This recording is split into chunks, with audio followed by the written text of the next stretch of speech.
grab a hold of those jumper cables and don't let go.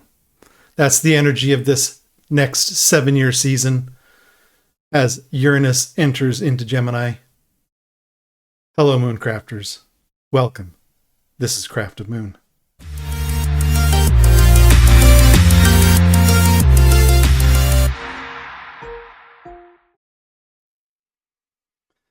All right, as we are getting into the energy of this season, it is important to note that on July 7th at 12:48 or 12:47 a.m., just after midnight Pacific Daylight Time, Uranus moves from the Earth sign of Taurus into the air sign of Gemini, ruled by Mercury.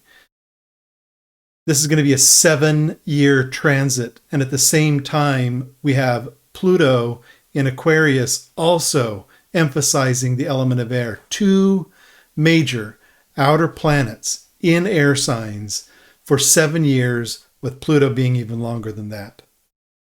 I'm going to bring up the chart. This is a little something new for what we do here. I'm going to bring up the chart, walk through some of the transits and some of the positions of the planet at the time that Uranus moves into Gemini. And I'm going to hopefully have another full moon and new moon video for July as well. But I wanted to get this out here because it's such an important experience that we're going to be going through with Uranus moving into Gemini. So let's bring up the chart and take a look at it and dive in.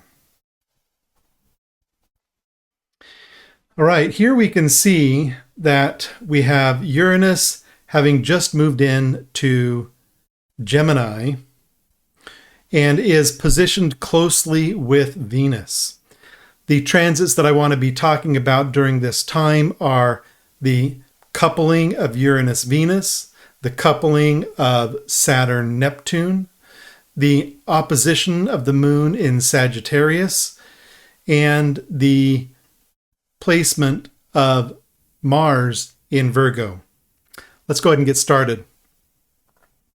When we look at Uranus and Venus, these are the icons of innovation and passion coming together.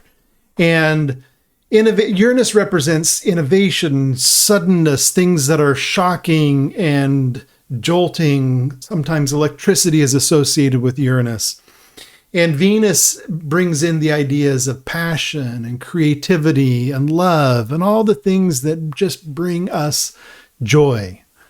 In fact, the joy of Venus is in the 5th house, and all the 5th house topics are the things that are said to bring us joy. So Venus is really associated with passion and joy and legacy.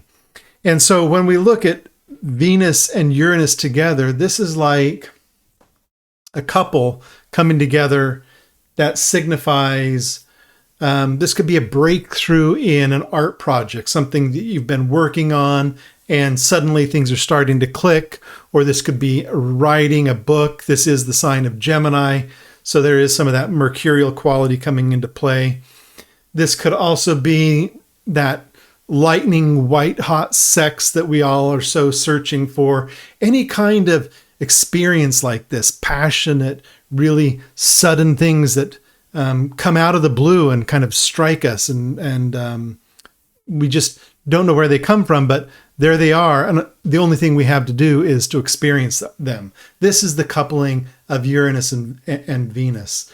And I mean, if we think about it, the mythology of Uranus and Venus is Venus, in at least one of the myths, arose from the sea foam that was created by the castration of Uranus and the testicles falling into the ocean and creating the sea foam from which Venus arose. So there's a lot of kind of this sudden qualities that are going on with this pair, and it's going to be a really dynamic and significant experience that we're going to be seeing. And a lot of us might feel some on the positive side, some really juicy things happening, or on the more darker, shadowy side, we could see a lot of disruption taking place in those Venus-themed areas.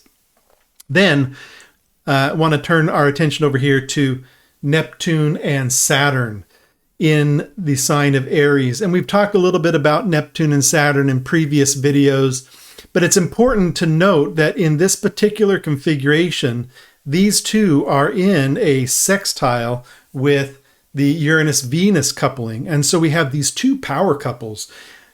Now, Neptune is often associated with as a masculine sign, but really as a masculine planet, but really Neptune doesn't have gender qualities associated with it in the same ways that the traditional 7 planets do, because a lot of those genderized qualities come not from the planets, but from the signs that they rule.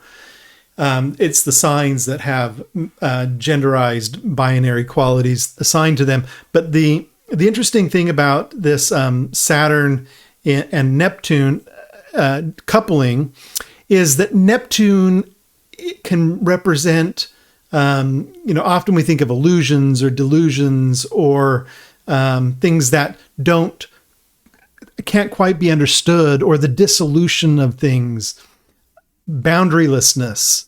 And with Saturn, it's the opposite. It's boundaries and how do we contain things and how do we control and confine. And so these two coming together are like, we could think of this as the projections that we have on our experience of life, on the projections we have on others or that we're receiving from others. And Saturn really being that no,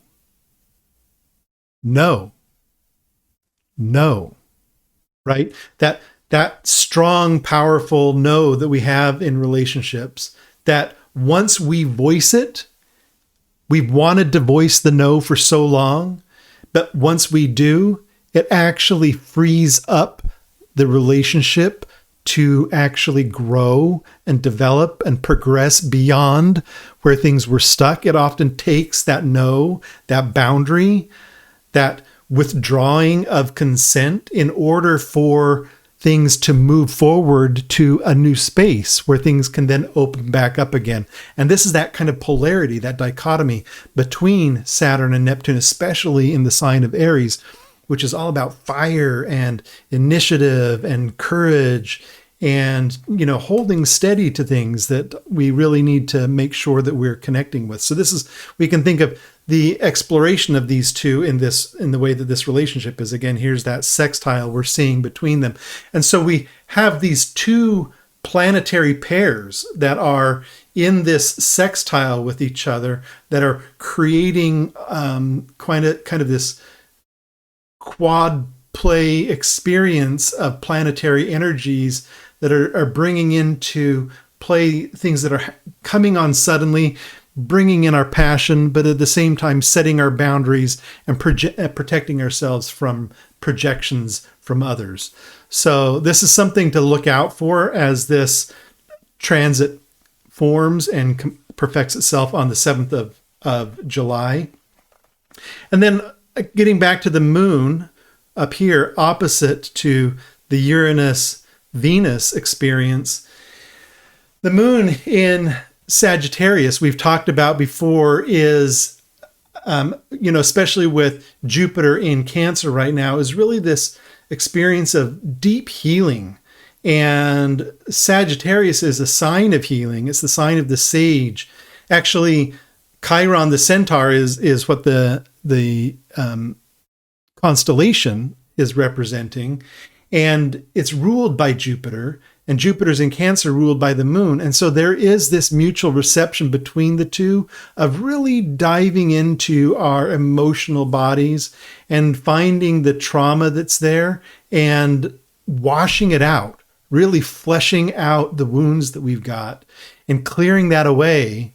And then, coming in and healing that, cauterizing it or stitching it up or, getting it ready to start knitting back together. I feel like that's kind of that experience with the Jupiter moon mutual reception. And with the moon opposite Uranus and Venus, it's really something to do about love and, where we are in our lives and in our relationships and healing the kinds of wounds and trauma that come out in those experiences. And then the last thing I want to highlight here is this Mars in Virgo. And I think this is such a powerful position. Mars isn't dignified here. There's no specific dignity or lack thereof with Mars in Virgo. But I think of Mars in Virgo as the beginning of a pilgrimage. Because when Mars is in Virgo, the next sign Mars goes to is Libra, and then finally to Scorpio, one of the domiciles of Mars. Scorpio is the water element domicile of Mars. And so starting in Virgo, which is the sign of self-exaltation, and it's the sign of self-exaltation because Mercury is both domiciled there and finds its exaltation there. And it's the only planet that has a coexistent domicile and exaltation in the same sign. And so that's why Virgo, it signifies the qualities that we need within ourselves for self-empowerment. And when Mars moves into Virgo, it's like the warrior stripping away all of his armor, taking and setting down the sword, the dagger, taking off the boots, letting the dust go by, doing the washing, cleansing, putting on the white smock, and beginning the process of entering through the outer temple to the inner sanctum. And Mars is in that process of moving in that direction right now with Mars in Virgo. And this, in our lives, represents our own inner qualities of where we are setting aside the things of battle that we use every day. And this can be battle at work. We often go into work and it feels like we're fighting a war at work, trying to get things done. We can be fighting a war at home. We can be fighting a war. We can be fighting a real war, but I'm talking about kind of like right now, I'm talking about the internal things within inside of us where we have conflict, and taking those conflicts, setting them aside and saying, yeah, we haven't sorted that out yet, but we're just setting that aside right now so that we can do some purification and walk through the process of moving through the temples of self-empowerment, self-exaltation, finally into meeting the goddess when Jupiter moves into Libra, going to be opposite Mars's domicile of Aries. But that's okay, because soon in that weakened state, Mars finally comes to his own domicile of Scorpio. And it's a powerful place, Scorpio, and Mars is getting ready to move into that in the coming months. So Mars in Virgo is the start of this pilgrimage process. And it's really about how we can connect into that state of purity within ourselves and find how to bring that out into the world, into our lives, and go from that place to where we're actually seeking to find the answers for what we're looking for. So those are the major kinds of points that I wanted to bring up during this transit.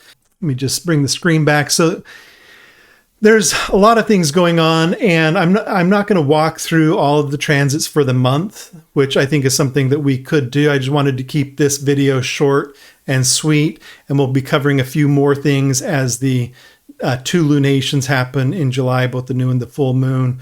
We'll be covering those, so stay tuned for those videos. And don't forget to like and subscribe to this channel, like the video, subscribe to the channel. And you can find ways to connect with me in the links below in the description. My website, different projects that I'm working on, marketwatchingthemoon.com. findyournova.com is where I do blogging and some writing about the transits and different astrological configurations. And of course, on my website, ryan-hunt.com. So looking forward to hearing from you. Please comment in the comments below how you like this video, and hope to hear from some of you soon. Feel free to book an appointment with me on my calendar, and we can dive into how some of these transits are affecting you personally. Until next time, keep your eye on the sky and make a wish upon a star.